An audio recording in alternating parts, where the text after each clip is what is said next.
Hello guys, আজকে আমি আপনাদের দেখাবো সুনামগঞ্জের তিনটি বিখ্যাত জায়গা, যেই জায়গাগুলোতে আপনার একবার হলেও যাওয়া উচিত। বিশেষ করে যারা ভ্রমণ করতে পছন্দ করেন তারা অবশ্যই আসবে। তো বেশি কথা না বলে মূল ভিডিওতে চলে যাই।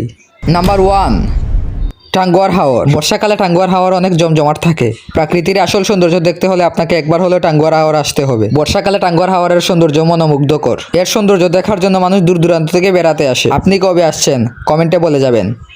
Number 2, Niladri lake.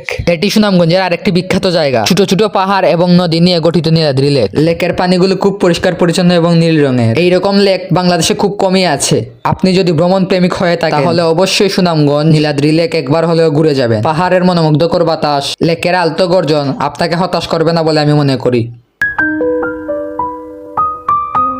নাম্বার 3, শিমুল বাগান। এটা নিয়ে নতুন করে কিছু বলার নেই। পুরো বাংলাদেশের মানুষের কাছে এই সুনামগঞ্জের শিমুল বাগানটি পরিচিত। এটি সুনামগঞ্জের তাইরপুর জেলায় অবস্থিত। পুরো বাংলাদেশের মধ্যে সবচেয়ে বড় শিমুল বাগান হচ্ছে এইটা। প্রায় 100 বিঘারও বেশি জমি নিয়ে এই বাগানটি রয়েছে। বসন্তকালে এই বাগানের সৌন্দর্য অপরূপ। সুনামগঞ্জের এই 3টি ভ্রমণ স্থানের মধ্যে কোনটি আপনার সবচেয়ে ভালো লাগছে কমেন্টে বলে যাবেন।